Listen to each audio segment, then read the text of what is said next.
Update California. Update California program ਦੇ ਵਿੱਚ ਕਈ ਅਹਿਮ ਤੇ ਕਈ ਖਾਸ ਖਬਰਾਂ ਨੂੰ ਲੈ ਕੇ ਚਰਚਾ ਕਰਨ ਦੇ ਲਈ ਜੁੜ ਚੁੱਕੇ ਨੇ ਹਰਜੋਤ ਸਿੰਘ ਖਾਲਸਾ ਜੀ। ਹਰਜੋਤ ਸਿੰਘ ਜੀ, ਸਤਿ ਸ਼੍ਰੀ ਅਕਾਲ, ਸਵਾਗਤ ਹੈ ਜੀ। ਸਤਿ ਸ਼੍ਰੀ ਅਕਾਲ, ਧੰਨਵਾਦ ਜੀ ਆਇਆਂ ਨੂੰ। ਪੰਜਾਬੀ ਰੇਡੀਓ USA ਦੇ ਜਿੰਨੇ ਵੀ ਸਰੋਤੇ ਸਾਡੇ ਸਾਰੇ ਹੀ AM ਸਟੇਸ਼ਨ, FM ਸਟੇਸ਼ਨ, ਘਰਾਂ ਦੇ ਵਿੱਚ ਰੇਡੀਓ ਸੈਟਸ ਦੇ ਰਾਹੀਂ, ਟੈਲੀਫੋਨ ਦੇ ਰਾਹੀਂ, ਫੇਸਬੁੱਕ, YouTube ਤੇ ਲਾਈਵ ਦੇਖ ਰਹੇ ਹੋ, ਸੁਣ ਰਹੇ ਹੋ, ਸਾਰਿਆਂ ਨੂੰ ਜੀ ਆਇਆਂ ਨੂੰ ਤੇ ਬਹੁਤ ਹੀ ਪਿਆਰ ਤੇ ਸਤਿਕਾਰ ਭਰੀ ਸਤਿ ਸ਼੍ਰੀ ਅਕਾਲ। ਸਰੋਤਿਓ, ਅੱਜ ਜੂਨ ਦੀ 5 ਤਰੀਕ ਆ ਤੇ ਦਿਨ ਵੀਰਵਾਰ ਆ। ਤੁਹਾਡੇ ਲਈ ਸ਼ਾਮ ਦਾ ਅਪਡੇਟ ਕੈਲੀਫੋਰਨੀਆ ਪ੍ਰੋਗਰਾਮ ਲੈ ਕੇ ਹਾਜ਼ਰ ਹੋਏ ਆ ਜੀ। ਅਪਡੇਟ ਕੈਲੀਫੋਰਨੀਆ ਪ੍ਰੋਗਰਾਮ ਨੂੰ ਸਪਾਂਸਰ ਕਰਦੇ ਨੇ ਖਾਲਸਾ ਇੰਸ਼ੋਰੈਂਸ ਏਜੰਸੀ ਵਾਲੇ, ਜਿਨ੍ਹਾਂ ਤੋਂ ਤੁਸੀਂ ਹਰ ਤਰੀਕੇ ਦੀ ਇੰਸ਼ੋਰੈਂਸ ਲੈ ਸਕਦੇ ਹੋ। ਇੰਸ਼ੋਰੈਂਸ ਬਾਰੇ ਪਤਾ ਕਰਨ ਦੇ ਲਈ ਇਹਨਾਂ ਦਾ ਨੰਬਰ ਹੈ 408-272-2500। ਇਹ 1992 ਤੋਂ ਲਗਾਤਾਰ ਇੰਸ਼ੋਰੈਂਸ ਬਿਜ਼ਨਸ ਦੇ ਵਿੱਚ ਸ਼ਾਨਦਾਰ ਸੇਵਾਵਾਂ ਦੇ ਰਹੇ ਨੇ ਤੇ ਅਮਰੀਕਾ ਭਰ ਦੇ ਵਿੱਚ ਇੰਸ਼ੋਰੈਂਸ ਕਰਦੇ ਨੇ। ਓਬਾਮਾ ਕੇਅਰ, ਮੈਡੀਕੇਅਰ ਜਾਂ ਫਿਰ ਕਵਰਡ ਕੈਲੀਫੋਰਨੀਆ ਬਾਬਤ ਪਾਲਿਸੀ ਕਰਵਾਉਣ ਦੇ ਲਈ, ਸਲਾਹ ਲੈਣ ਦੇ ਲਈ ਅੱਜ ਹੀ ਕਾਲ ਕਰੋ 408-272-2500 ਤੇ। ਟਰਕੀਅਨ ਇਮੀਗ੍ਰੇਸ਼ਨ ਲਾ ਫਰਮ ਵਾਲੇ ਜੇ ਟਰਕੀਅਨ ਅਟਾਰਨੀ ਟਰਕੀਅਨ ਦੇ ਨਾਲ ਤੁਸੀਂ US ਇਮੀਗ੍ਰੇਸ਼ਨ ਬਾਬਤ ਕੋਈ ਵੀ ਸਲਾਹ ਕਰਨੀ ਹੈ ਤਾਂ ਇਹਨਾਂ ਦਾ ਨੰਬਰ ਹੈ 415-909-0503। ਗੁਰਬਚਨ ਸਿੰਘ ਨਾਗਰਾ, ਸੈਕਰਾਮੈਂਟੋ। ਸਰਬਜੀਤ ਸਿੰਘ ਕੁਲਵਿੰਦਰ ਸਿੰਘ ਤੋਂ ਯੂਬਾ ਸਿਟੀ, ਗੁਰਦੇਵ ਸਿੰਘ ਸੋਹਲ ਐਂਟੀਲੋਪ, ਗੁਰਸਾਹਿਬ ਸਿੰਘ ਬਿਕਰਸਵੀਲ, ਅਵਤਾਰ ਸਿੰਘ ਮੰਜ਼ਿਲ ਕਲੋਵਿਸ ਤੇ ਪਰਮਜੀਤ ਸਿੰਘ ਦਾਖਾ ਬਰਕਲੇ। ਇਹਨਾਂ ਸਾਰੇ ਹੀ ਸਪਾਂਸਰਸ ਦਾ ਬਹੁਤ ਬਹੁਤ ਧੰਨਵਾਦ। ਤੇ ਜੇਕਰ ਤੁਸੀਂ ਵੀ ਪੰਜਾਬੀ USA ਦੇ ਇਹਨਾਂ ਪ੍ਰੋਗਰਾਮਾਂ ਨੂੰ ਸਪਾਂਸਰ ਕਰਨਾ ਚਾਹੁੰਦੇ ਹੋ ਤਾਂ ਸਟੂਡੀਓ ਦਾ ਨੰਬਰ ਹੈ 408-272-5200 ਜੀ। ਜੀ ਬਿਲਕੁਲ। ਅੱਜ ਦੀਆਂ ਖਬਰਾਂ ਵੱਲ ਚੱਲੀਏ ਤੇ ਸਭ ਤੋਂ ਪਹਿਲਾਂ ਇਮੀਗ੍ਰੇਸ਼ਨ ਤੋਂ ਸ਼ੁਰੂ ਕਰ ਲੈਂਦੇ ਆ। ਕੈਲੀਫੋਰਨੀਆ ਦੇ ਬੇ ਏਰੀਏ ਦੇ ਵਿੱਚ 15 ਦੇ ਕਰੀਬ ਜੋ ਆਈਸ ਵਾਲਿਆਂ ਨੇ ਉਹ ਲੋਕਾਂ ਨੂੰ ਡਿਟੇਨ ਕੀਤਾ ਹੈਗਾ, ਜਿਨ੍ਹਾਂ 'ਚ ਇੱਕ 3 ਸਾਲ ਦਾ ਬੱਚਾ ਵੀ ਹੈਗਾ ਆ। ਰੈਪਿਡ ਰਿਸਪੌਂਸ ਨੈਟਵਰਕ ਇਹ ਰਿਪੋਰਟ ਕਰ ਰਿਹਾ ਹੈਗਾ। ਮੋਸਟ ਆਫ ਦਾ ਪੀਪਲ ਜਿਹੜੇ ਅਰੈਸਟ ਕੀਤੇ ਗਏ ਆ ਉਹ ਜੋ ਡਿਟੈਂਸ਼ਨ ਦੇ ਵਿੱਚ ਹੈਗੇ ਆ, ਜਿਨ੍ਹਾਂ ਦੇ ਉੱਤੇ ਕੋਈ ਨਾ ਕੋਈ ਜਿਹੜਾ ਚਾਰਜ ਲੱਗਾ ਹੋਇਆ ਸੀ ਜਾਂ ਉਹਨਾਂ ਨੂੰ ਕੋਰਟ ਦੇ ਵਿੱਚ ਪੇਸ਼ੀ ਦੌਰਾਨ ਉਹ ਗਏ ਸੀ। ਜਦੋਂ ਇਮੀਗ੍ਰੇਸ਼ਨ ਕੋਰਟ 'ਚ ਗਏ ਉਸ ਟਾਈਮ ਦੇ ਉੱਤੇ ਉਹਨਾਂ ਨੂੰ ਜਿਹੜਾ ਆ ਐਡਰੈਸ ਕਰ ਲਿਆ ਗਿਆ। ਇਹਦੇ ਬਾਰੇ ਆਈਸ ਵਾਲਿਆਂ ਨੇ ਡਿਟੇਲ 'ਚ ਨਹੀਂ ਦੱਸਿਆ। ਅੱਜ ਸਾਡੇ ਸਰੋਤੇ ਦੀ ਕਾਲ ਵੀ ਆਈ ਸੀ ਵੀ ਬੇ ਏਰੀਏ ਦੇ ਵਿੱਚ ਸੈਨੋਜ਼ੇ 'ਚ ਐਲ ਕਮੀਨੋ ਰੀਅਲ ਰੋਡ ਦੇ ਉੱਤੇ ਵੀ ਜਿਹੜਾ ਆ ਇੱਕ ਪੰਜਾਬੀ ਨੂੰ ਅਰੈਸਟ ਕੀਤਾ ਗਿਆ। ਕੱਲ ਆਪਾਂ ਖਬਰ ਤੁਹਾਡੇ ਨਾਲ ਸਾਂਝੀ ਕੀਤੀ ਸੀ, ਸਨੈਲ ਐਵਨਿਊ ਜੋ ਆ ਸੈਨੋਜ਼ੇ ਦੇ ਵਿੱਚ, ਉੱਥੇ ਜਿਹੜਾ ਆ 2 ਲੋਕਾਂ ਨੂੰ ਜਿਹੜਾ ਅਰੈਸਟ ਕੀਤਾ ਗਿਆ ਸੀ। 4 ਨੂੰ ਕੀਤਾ ਗਿਆ ਸੀ, 2 ਉਹਨਾਂ ਚੋਂ ਪੰਜਾਬੀ ਸੀ। ਸੋ ਅੱਜ ਇੱਕ ਅਰੈਸਟ ਕੀਤਾ ਗਿਆ ਮਿਗਲ ਐਂਜਲ ਲੋਪੇਜ਼, 47 ਸਾਲਾਂ ਦਾ, ਕੋਈ ਕ੍ਰਿਮੀਨਲ ਰੈਕਡ ਨਹੀਂ, ਪਿਛਲੇ 24 ਸਾਲਾਂ ਤੋਂ ਅਮਰੀਕਾ ਦੇ ਵਿੱਚ ਉਹ ਰਹਿ ਰਿਹਾ ਸੀਗਾ ਤੇ ਉਸ ਨੂੰ ਅਰੈਸਟ ਕਰ ਲਿਆ ਗਿਆ ਹੈਗਾ। ਇਸੇ ਤਰ੍ਹਾਂ ਲਿਵਰਮੋਰ ਏਰੀਏ ਦੇ ਵਿੱਚ ਵੀ ਕਹਿੰਦੇ ਪਈ ਇੱਕ ਬੰਦੇ ਨੂੰ ਅਰੈਸਟ ਕੀਤਾ ਗਿਆ ਹੈਗਾ। ਸੋ ਫੈਮਿਲੀ ਮੈਂਬਰਸ ਨੇ TV ਸਟੇਸ਼ਨ ਨੂੰ ਇਹ ਦੱਸਿਆ ਪਈ ਇਲੀਗਲੀ ਡਿਟੇਨ ਕੀਤਾ ਗਿਆ ਹੈਗਾ ਤੇ ਉਹਦੀ ਜਿਹੜੀ ਸਿਟੀਜ਼ਨਸ਼ਿਪ ਦੀ ਡੇਟ ਆਉਣ ਵਾਲੀ ਸੀ ਤੇ ਕੋਲ ਉਹਦੇ ਗ੍ਰੀਨ ਕਾਰਡ ਸੀਗਾ। ਸੋ ਇਹ ਜਿਹੜੀ ਸਿਚੁਏਸ਼ਨ ਆ ਇਹ ਲਿਵਰਮੋਰ ਦੇ ਵਿੱਚ ਵਾਪਰੀ ਹੈਗੀ ਆ ਜੀ। ਅਗਲੀ ਖਬਰ ਦੇ ਵੱਲ ਵਧੀਏ ਤੇ ਕੈਲੀਫੋਰਨੀਆ ਦੇ ਜਿਹੜਾ DMV ਆ ਉਹਨੂੰ ਵਾਰਨ ਕਰਨਾ ਪਿਆ ਵੀ ਅਸੀਂ ਕਿਸੇ ਤਰ੍ਹਾਂ ਦੀ ਕੋਈ ਰਜਿਸਟ੍ਰੇਸ਼ਨ ਦੇ ਲਈ ਕੋਈ ਐਡ ਨਹੀਂ ਚਲਾ ਰਹੇ ਤੇ ਨਾ ਹੀ ਅਸੀਂ ਕੋਈ ਡਿਸਕਾਊਂਟ ਦੇ ਰਹੇ ਹਾਂ।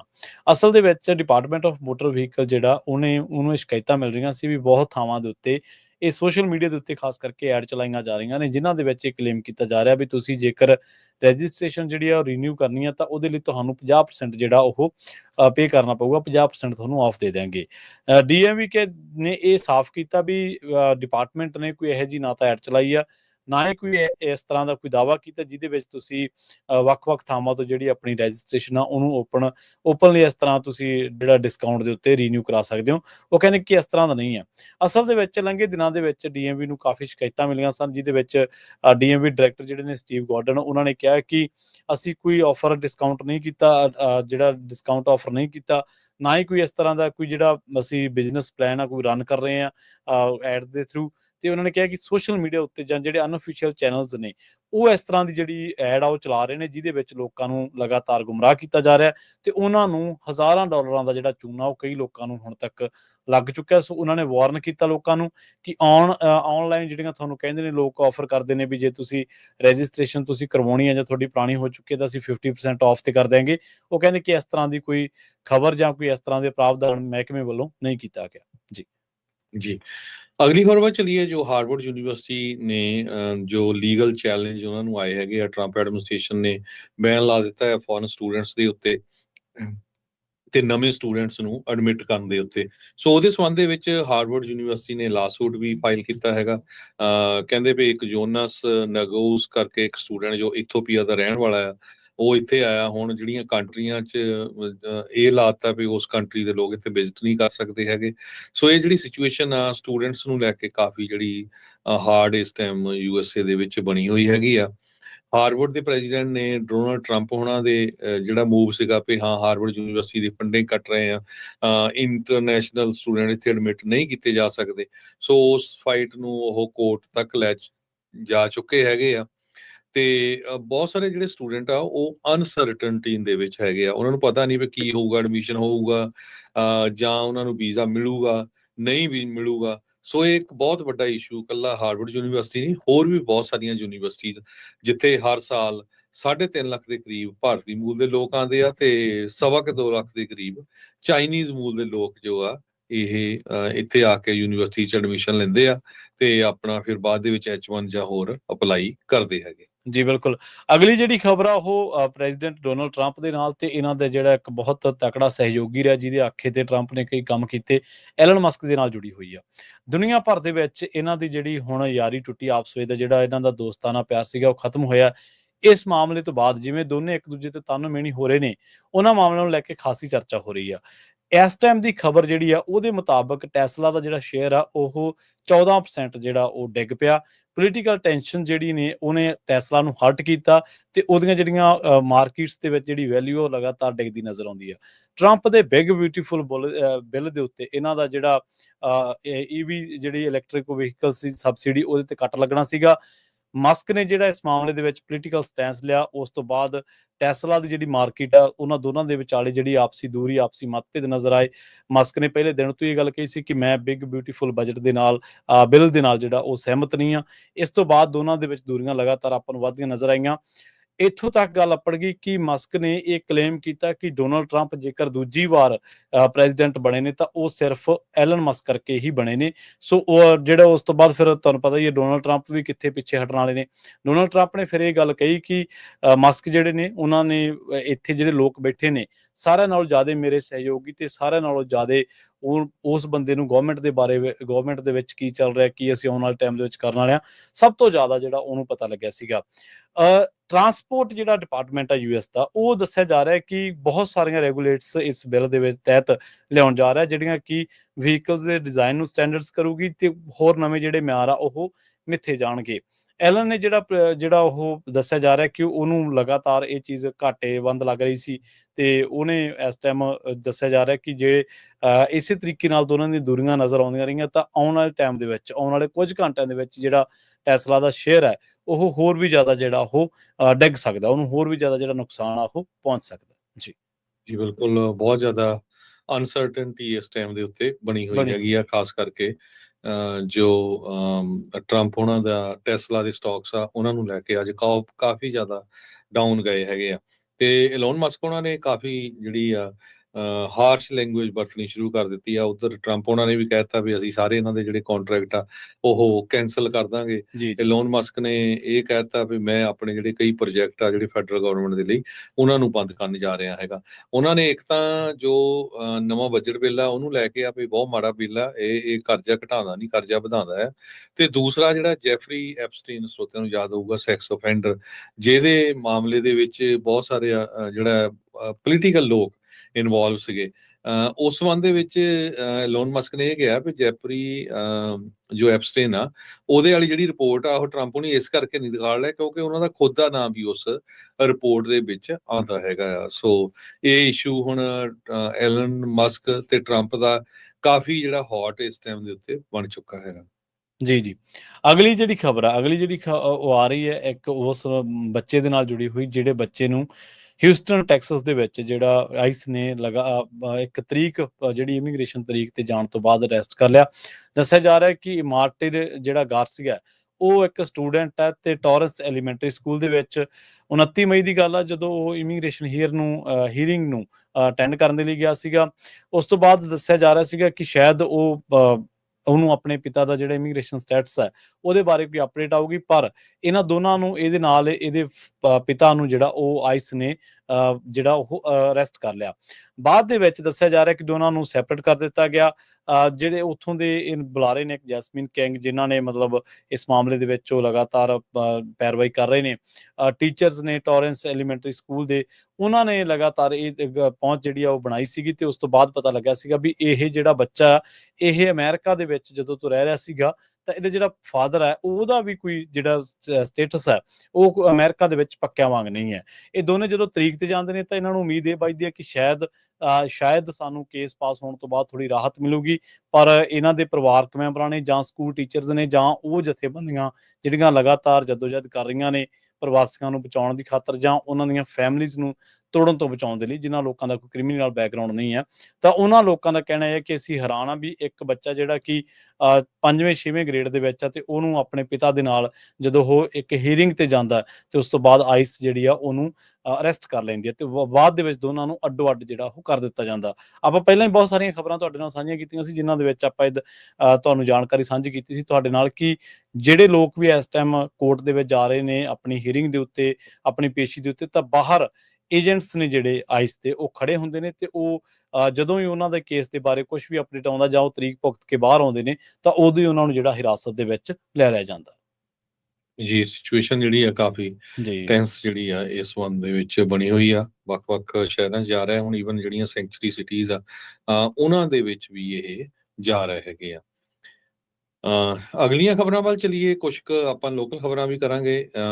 ਬੇਕਰਸਫੀਲਡ ਤੋਂ ਆ ਰਹੀ ਆ, ਉੱਥੇ ਇੱਕ ਬੰਦੇ ਨੂੰ 2 ਸਾਲਾਂ ਦੀ ਜਿਹੜੀ ਸਜ਼ਾ ਹੋਈ ਆ, ਕਿਉਂਕਿ ਉਸਨੇ ਇੱਕ ਬੰਦੇ ਨੂੰ ਇੰਨਾ ਜ਼ਿਆਦਾ ਮਾਰਿਆ ਸੀ, ਉਹ ਜਿਹੜਾ ਇੱਕ ਤਰ੍ਹਾਂ ਦੇ ਨਾਲ ਡਿਸੇਬਲ ਹੋ ਗਿਆ ਸੀ। ਆਈਜ਼ੈਕ ਫਿਗਰੋਆ ਨੂੰ ਆਪਣੇ ਅਰੈਸਟ ਕਰ ਲਿਆ ਗਿਆ ਹੈ। ਜੱਜ ਜੌਨ ਡਬਲਯੂ ਲੂਆ ਉਹਨਾਂ ਨੇ ਜਿਹੜੀ ਆ ਸੈਂਟੈਂਸ ਉਹਨਾਂ ਨੂੰ ਸੁਣਾਣੀ ਹੈਗੀ ਆ। ਕਹਿੰਦੇ ਪਈ ਇੱਕ ਕਨਵੀਨੀਅੰਸ ਸਟੋਰ ਜੋ ਮਿੰਗ ਐਵਨਿਊ ਦੇ ਉੱਤੇ ਸੀ, ਉੱਥੇ ਖੜਾ ਸੀ ਜਿਸ ਟਾਈਮ ਦੇ ਉੱਤੇ ਉਸ ਦੀ ਜਿਹੜੀ ਆ ਇਸ ਬੰਦੇ ਵੱਲੋਂ ਜਿਹੜੀ ਕੁੱਟਮਾਰ ਕੀਤੀ ਗਈ ਆ। ਹੁਣ ਮੈਂਟਲ ਸਟੇਬਿਲਿਟੀ ਕਰਕੇ ਜੋ ਬਹਾਨਾ ਆ ਉਹ ਬਣਾਇਆ ਜਾ ਰਿਹਾ ਵੀ ਨਹੀਂ, ਮੈਂ ਜਾਣਬੁੱਝ ਕੇ ਜਿਹੜਾ ਆ ਇਹ ਇਦਾਂ ਦੀ ਸ਼ਰਾਰਤ ਨਹੀਂ ਕੀਤੀ ਹੈ। ਜੀ, ਅਗਲੀ ਜਿਹੜੀ ਖਬਰ ਆ ਉਹ ਕੈਨੇਡਾ ਤੋਂ ਆ ਰਹੀ ਹੈ, ਗਵਾਂਢੀ ਮੁਲਕ ਤੋਂ ਆ ਰਹੀ ਹੈ। ਪੀਲ ਪੁਲਿਸ ਨੇ ਸ਼ੱਕ ਦੇ ਆਧਾਰ ਤੇ ਬਰੈਂਪਟਨ ਦੇ ਘਰ ਦੇ ਵਿੱਚ ਛਾਪਾ ਮਾਰਿਆ ਸੀਗਾ, ਤੇ ਉੱਥੋਂ 2 ਸੈਮੀ ਆਟੋਮੈਟਿਕ ਬੰਦੂਕਾਂ, ਕੋਕੀਨ, ਚਿੱਟਾ, ਹੈਰੋਇਨ ਤੇ $30,000 ਜਿਹੜਾ ਉਹ ਬਰਾਮਦ ਕੀਤਾ ਸੀ, ਤੇ ਇਸ ਮਾਮਲੇ ਦੇ ਵਿੱਚ 4 ਪੰਜਾਬੀਆਂ ਨੂੰ ਗ੍ਰਿਫਤਾਰ ਕੀਤਾ ਗਿਆ ਹੈ। ਮੁਲਜ਼ਮਾਂ ਦੀ ਪਛਾਣ ਕਰਨ ਔਜਲਾ ਉਮਰ 27 ਸਾਲ, ਹਰਵੀਰ ਬੈਂਸ ਉਮਰ 24 ਸਾਲ, ਜਸਮੀਤ ਹਰਸ਼ ਉਮਰ 24 ਸਾਲ ਤੇ 27 ਸਾਲਾ ਔਰਤ ਨਮਾਣਾ ਦੌਦ ਦੇ ਵਜੋਂ ਹੋਈ ਆ। ਇਹ ਪਤਾ ਲੱਗਾ ਵੀ ਇਹ ਸਾਰੇ ਜਿਹੜੇ ਨੇ ਉਹ ਬਰੈਂਪਟਨ ਦੇ ਰਹਿਣ ਵਾਲੇ ਨੇ। ਬਾਅਦ ਦੇ ਵਿੱਚ ਪੁਲਿਸ ਨੇ ਇਹਨਾਂ ਦੇ ਇੱਕ ਹੋਰ ਸਾਥੀ ਨੂੰ ਗ੍ਰਿਫਤਾਰ ਕੀਤਾ ਨਾਰਥ ਯਾਰਕ ਦੇ ਇਲਾਕਿਆਂ ਦੇ ਵਿੱਚੋਂ, ਤੇ ਇਹਦਾ ਨਾਮ ਦੱਸਿਆ ਗਿਆ ਅਲੈਕਸ ਪਰਮੋਲ। ਸਾਰਿਆਂ ਨੂੰ ਅਦਾਲਤ ਦੇ ਵਿੱਚ ਪੇਸ਼ ਕੀਤਾ ਜਾਣਾ, ਤੇ ਲੈਂਗਲੀ ਪੁਲਿਸ ਨੇ ਪਿਛਲੇ ਸਾਲ ਹੀ ਸਤੰਬਰ ਮਹੀਨੇ 2 ਥਾਵਾਂ ਤੇ ਕੀਤੀ ਗਈ ਗੋਲੀਬਾਰੀ ਦੇ ਦੋਸ਼ ਦੇ ਹੇਠ ਲੈਂਗਲੀ ਦੇ ਬਰਿੰਦਰ ਸਿੰਘ ਨੂੰ ਧਾਲੀਵਾਲ ਨੂੰ ਜਿਹੜਾ ਉਹ ਗ੍ਰਿਫਤਾਰ ਕੀਤਾ ਸੀਗਾ। ਲੰਘੇ ਦਿਨੀ ਆਪਾਂ ਇੱਕ ਖਬਰ ਸਾਂਝੀ ਕਰਕੇ ਹਟੇ, ਜਿਹਦੇ ਵਿੱਚ ਲੁੱਟ-ਖੋਹ ਤੇ ਜਿਸਮਾਨੀ ਵਧੀਕੀ ਦੇ ਮਾਮਲੇ ਦੇ ਵਿੱਚ 3 ਪੰਜਾਬੀ ਨੌਜਵਾਨਾਂ ਨੂੰ ਪੁਲਿਸ ਦੇ ਵੱਲੋਂ ਗ੍ਰਿਫਤਾਰ ਕੀਤਾ ਗਿਆ ਸੀ। ਸੋ ਇਹਨਾਂ ਖਬਰਾਂ ਤੋਂ ਤੁਸੀਂ ਅੰਦਾਜ਼ਾ ਲਾ ਸਕਦੇ ਹੋ ਕਿ ਕ੍ਰਾਈਮ ਦੀ ਦੁਨੀਆ ਦੇ ਵਿੱਚ ਜਾਂ ਜਰਾਇਮ ਪੇਸ਼ਾ ਹੋਣ ਦਾ ਜਿਹੜਾ ਪੰਜਾਬੀ ਨੌਜਵਾਨਾਂ ਦੇ ਸਿਰ ਭੂਤ ਸਵਾਰ ਆ ਕੈਨੇਡਾ ਦੇ ਵਿੱਚ, ਉਹ ਕਿਸ ਹੱਦ ਤੱਕ ਪਹੁੰਚ ਚੁੱਕਿਆ। ਜੀ, ਅਗਲੀ ਖਬਰ ਵੱਲ ਚਲੀਏ, ਉਹ ਲੇ-ਆਫ ਨੂੰ ਲੈ ਕੇ ਆ। ਟੈਕਨੋਲੋਜੀ ਦੇ ਵਿੱਚ ਕਾਫੀ ਵੱਡੀ ਗਿਣਤੀ 'ਚ ਲੇ-ਆਫ ਚੱਲ ਰਹੀ ਆ। ਕੱਲ ਵੀ ਆਪਾਂ ਖਬਰਾਂ ਸਾਂਝੀਆਂ ਕੀਤੀਆਂ ਸੀਆਂ। ਮਾਈਕਰੋਸਾਫਟ 300 ਤੋਂ ਵੱਧ EMPLOYEES ਨੂੰ ਜੂਨ ਮਹੀਨੇ ਦੇ ਵਿੱਚ ਲੇ-ਆਫ ਕਰਨ ਜਾ ਰਹੇ ਆ। ਪਿਛਲੇ ਮਹੀਨੇ ਹਜੇ ਉਹਨਾਂ ਨੇ 6000 ਲੋਕਾਂ ਨੂੰ ਲੇ-ਆਫ ਕੀਤਾ ਸੀ। ਇਸ ਤੋਂ ਬਿਨਾਂ ਨਿਊ ਸਿਟੀ ਗਰੁੱਪ ਉਹਨਾਂ ਨੇ ਕਨਫਰਮ ਕੀਤਾ 3500 ਦੇ ਕਰੀਬ ਟੈਕਨੋਲੋਜੀ ਜੌਬਸ ਜੋ ਗਲੋਬਲ IT ਰੀਸਟਰਕਚਰਿੰਗ ਦੇ ਲਈ ਉਹ ਲੇ-ਆਫ ਕਰਨ ਜਾ ਰਹੇ ਆ, ਜੋ ਕਿ ਬਹੁਤ ਵੱਡਾ ਨੰਬਰ ਹੈਗਾ। ਇਹ ਸਾਰੇ ਕਾਸੇ ਦਾ ਅਸਰ ਘਰਾਂ ਦੀਆਂ ਕੀਮਤਾਂ ਦੇ ਉੱਤੇ ਆਉਣ ਵਾਲੇ ਸਮੇਂ ਦੇ ਵਿੱਚ ਹੋਰ ਜ਼ਿਆਦਾ ਪਊਗਾ, ਕਿਉਂਕਿ ਕਈ ਵਾਰੀ ਦੋਨੋਂ ਲੋਕ ਕੰਮ ਕਰਦੇ ਹੁੰਦੇ, ਹਸਬੈਂਡ ਐਂਡ ਵਾਈਫ। ਜੇ ਇੱਕ ਜਣਾ ਕੰਮ ਕਰਦਾ ਹੋਵੇ, ਲੇ-ਆਫ ਹੋ ਗਿਆ, ਤਾਂ ਫਿਰ ਉਹਨਾਂ ਦਾ ਜਿਹੜਾ ਕਾਫੀ ਜ਼ਿਆਦਾ ਜਿਹੜਾ ਆ ਨੁਕਸਾਨ ਹੋਣਾ ਆ, ਪੇਮੈਂਟਾਂ ਕਿਸ ਤਰ੍ਹਾਂ ਦੇਣੀਆਂ। ਸੋ ਇਹ ਰੀਅਲ ਸਟੇਟ ਮਾਰਕੀਟ ਵੀ ਹਿੱਟ ਹੋਊਗੀ। ਜੀ, ਅਗਲੀ ਖਬਰ ਦੇ ਵੱਲ ਵਧੀਏ ਤੇ ਰੁਖ ਕਰੀਏ ਫ੍ਰੈਜ਼ਨੋ ਦਾ। ਫ੍ਰੈਜ਼ਨੋ ਦੇ ਇੱਕ ਬੰਦੇ ਨੂੰ ਕਤਲ ਕਰਨ ਦੇ ਮਾਮਲੇ ਦੇ ਵਿੱਚ ਇੱਕ ਬੰਦੇ ਨੂੰ ਸੈਨ ਬਰਨੀਡੋ ਕਾਉਂਟੀ ਦੇ ਵਿੱਚ ਅਰੈਸਟ ਕੀਤਾ ਗਿਆ। ਉੱਥੋਂ ਦੇ ਸ਼ੈਰਿਫ ਨੇ ਜਿਹੜੀ ਇਸ ਗੱਲ ਦੀ ਜਾਣਕਾਰੀ ਦਿੱਤੀ ਹੈ, ਉਹ ਕਹਿੰਦੇ ਕਿ ਕਨੇਥ ਐਗਜ਼ੋਂਗ ਜਿਹੜਾ ਸੀਗਾ ਉਹ ਫ੍ਰੈਜ਼ਨੋ ਦਾ ਰਹਿਣ ਵਾਲਾ ਸੀਗਾ ਤੇ ਉਹਦੇ ਗੋਲੀਆਂ ਮਾਰੀਆਂ ਗਈਆਂ ਸੀਗੀਆਂ। ਉਸ ਸਬੰਧ ਦੇ ਵਿੱਚ ਜਦੋਂ ਇਸ ਮਾਮਲੇ ਦੀ ਜਿਹੜੀ ਇਨਵੈਸਟੀਗੇਸ਼ਨ ਕੀਤੀ ਗਈ ਤੇ ਪਤਾ ਲੱਗਿਆ ਵੀ ਇਸ ਬੰਦੇ ਦਾ ਕਤਲ ਜਿਹੜਾ ਕੀਤਾ ਗਿਆ ਤੇ ਇਸ ਮਾਮਲੇ ਦੇ ਵਿੱਚ ਡੈਨਿਸ ਰਾਈਟ ਨਾਂ ਦੇ ਬੰਦੇ ਨੂੰ ਜਿਹੜਾ ਕਿ ਸਸਪੈਕਟ ਸ਼ੂਟਰ ਦੱਸਿਆ ਗਿਆ, ਉਹਨੂੰ ਜਿਹੜਾ ਅਰੈਸਟ ਕੀਤਾ ਗਿਆ ਤੇ ਉਹ ਸੈਨ ਬਰਨੀਡੋ ਕਾਉਂਟੀ ਦੇ ਇਲਾਕਿਆਂ ਦੇ ਵਿੱਚ ਉਹ ਘੁੰਮ ਰਿਹਾ ਸੀਗਾ। ਇਹਨਾਂ ਦੋਨਾਂ ਦੇ ਦਰਮਿਆਨ ਕੀ ਰਿਸ਼ਤਾ ਨਾਤਾ ਸੀ, ਕੀ ਸੀ, ਕਿਉਂ ਇਹਨੂੰ ਗੋਲੀ ਮਾਰੀ ਗਈ, ਇਹਦੇ ਬਾਰੇ ਪਤਾ ਨਹੀਂਗਾ। ਪਰ ਇਹ ਇੱਕ ਹੋਰ ਜਿਹੜਾ ਇਸ ਮਾਮਲੇ ਦੇ ਵਿੱਚ ਸ਼ੱਕੀ 20 ਸਾਲਾ ਕਾਇਲ ਹੈਲਰ ਦੇ ਰੂਪ ਦੇ ਵਿੱਚ ਉਹਨੂੰ ਵੀ ਜਿਹੜਾ ਉਹ ਅਰੈਸਟ ਕੀਤਾ ਗਿਆ। ਦੋਨਾਂ ਨੂੰ ਜਿਹੜਾ ਸੈਂਟਰਲ ਡਿਟੈਂਸ਼ਨ ਸੈਂਟਰ ਆ ਉੱਥੇ ਕਤਲ ਦੇ ਦੋਸ਼ ਲਾ ਕੇ ਤੇ ਉੱਥੇ ਭੇਜ ਦਿੱਤਾ ਗਿਆ। ਇਸ ਮਾਮਲੇ ਦੇ ਵਿੱਚ ਪੁਲਿਸ ਨੇ ਦੱਸਿਆ ਕਿ ਹੋਰ ਵੀ ਲੋਕਾਂ ਦੀ ਜਿਹੜੀ ਭਾਲ ਆ ਉਹ ਕੀਤੀ ਜਾ ਰਹੀ ਹੈ। ਇੱਕ ਜਿਹੜਾ ਡਿਟੈਕਟਿਵ ਸ਼ੇਨ ਕਰੋਲ ਨੇ ਉਹਨਾਂ ਨੇ ਕਿਹਾ ਵੀ ਸ਼ਾਇਦ ਇਹ ਮਾਮਲਾ ਜਿਹੜਾ ਇਹ ਆਪਸ ਦੇ ਵਿੱਚ ਇੱਕ ਦੂਜੇ ਨੂੰ ਜਾਣਦੇ ਸਨ ਤੇ ਇਸ ਦੇ ਪਿੱਛੇ ਕੋਈ ਸਾਜ਼ਿਸ਼ ਜਾਂ ਰੰਜਿਸ਼ ਜਿਹੜੀ ਇਸ ਕਤਲ ਦੇ ਪਿੱਛੇ ਕਾਰਨ ਹੋ ਸਕਦੀ ਹੈ।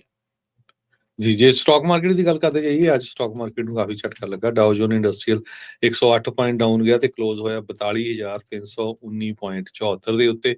ਨੈਸਡੈਕ ਜਿਹੜਾ ਆ ਉਹ 162.04 ਡਾਊਨ ਗਿਆ ਤੇ ਕਲੋਜ਼ ਹੋਇਆ 19,298.45 ਦੇ ਉੱਤੇ।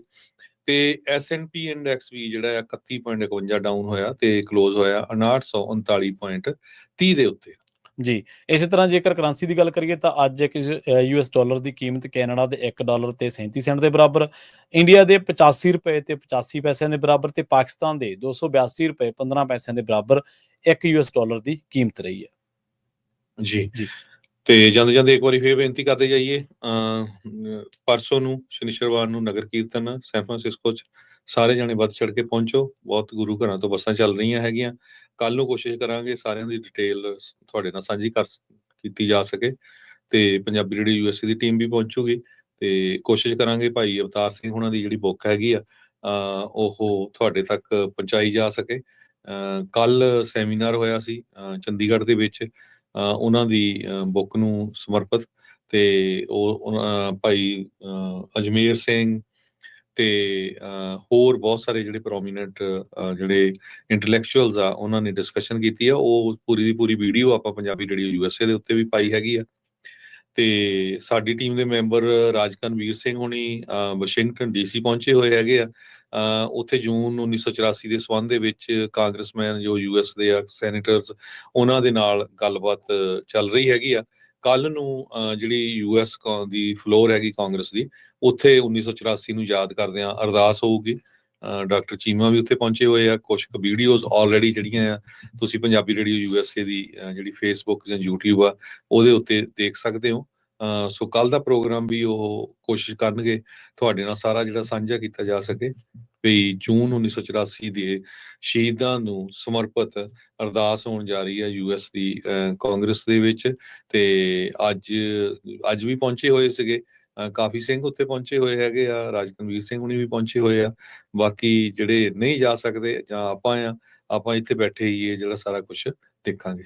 ਜੀ ਬਿਲਕੁਲ। ਸੋ ਪ੍ਰੋਗਰਾਮ ਅਪਡੇਟ ਕੈਲੀਫੋਰਨੀਆ ਨੂੰ ਆਪਾਂ ਇੱਥੇ ਹੀ ਸਮਾਪਤ ਕਰਾਂਗੇ। ਪੰਜਾਬੀ ਰੇਡੀਓ USA ਦੇ ਤੁਸੀਂ ਸਰਵਣ ਕਰੋਗੇ ਸ਼ਾਮ ਦੀ ਦੀਵਾਨ। ਜੀ, ਤੁਹਾਡਾ ਸਾਰਿਆਂ ਦਾ ਬਹੁਤ ਬਹੁਤ ਧੰਨਵਾਦ। ਸਤਿ ਸ਼੍ਰੀ ਅਕਾਲ।